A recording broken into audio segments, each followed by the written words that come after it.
Hello, BookTube, and welcome to your Daily Penguin. This is our tour through my Penguin Classic wall. A doomed tour. We will not finish all of these books before the year is out, but nevertheless, we're going to keep going. And we've encountered many kinds of Penguin Classics. Over the course of this tour, we've encountered canonical works, like the Aspirin Papers or the Odyssey, that any reprint house can be expected to have in their lineup. And then we've encountered oddities, things like the Letters of John and Abigail Adams or the Domesday Book, that are a little bit odd. They don't have much in the way of literary value. Maybe they're rescued by having historical value. And every once in a while we've encountered another category in Penguin Classics, and that is a volume that is invaluable, a volume that it's an absolute gift, a treasure that Penguin makes it at all. And that is what we're doing today. This is The Light of Truth. This is the collected writings of Ida B. Wells from the 19th century. So we're back in 19th century America.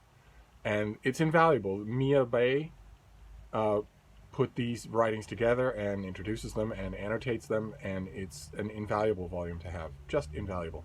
Ida B. Wells was born a slave in 1862. And grew up to become a writer, an editor, public intellectual, who at one point during a horrible incident in Memphis gained her life's purpose. She wasn't there at the time, but in the violence that happened in this incident in Memphis, a group of black men were lynched, and one of them was a friend of hers. And the details are ugly, and they are in this book.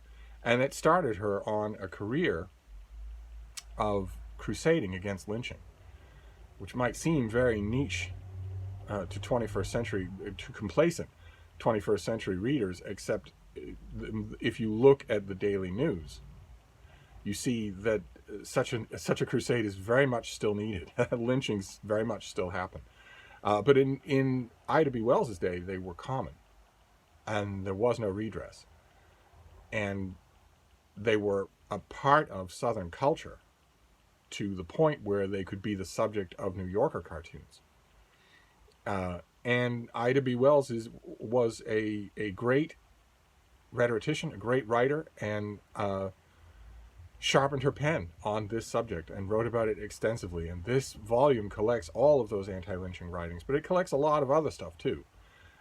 That's what makes it so wonderful, is that you can just explore to your heart's content in here all the writings of this incredible American. I don't know what it's doing on my Penguin shelves, precisely where it is, but that's okay. I will definitely take it wherever I find it.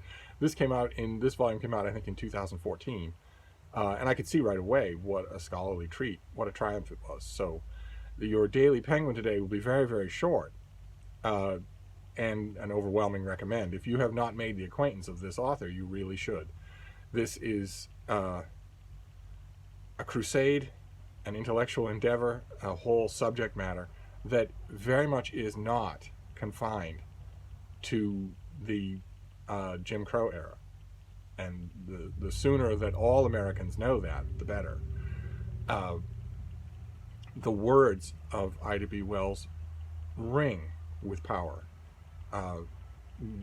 equal to and sometimes surpassing Frederick Douglass, who we've also seen, and who was also involved in the same kind of campaign, a campaign to give a freed people equality before the law and in the eyes of society. These essays are amazing. I love going back to this volume. I'm very glad that it exists in Penguin Classic line, and therefore is probably making its way into schools, where it will do a lot of good. Ida B. Wells, the name is not well enough known to most Americans, so if you're of a mind, I strongly recommend this volume. It is the Henry Louis Gates does the introduction, the series introduction, and then Mia Bay does the long introduction and all of the notes, and it's all perfect. It's just what you need to get on the same footing as Ida B. Wells, and then just read her prose. So your Penguin for today is very brief. Who knows what we will encounter tomorrow, but today is a strong recommend. So I'm going to wrap this up for now, but I'll be back. Thank you, BookTube.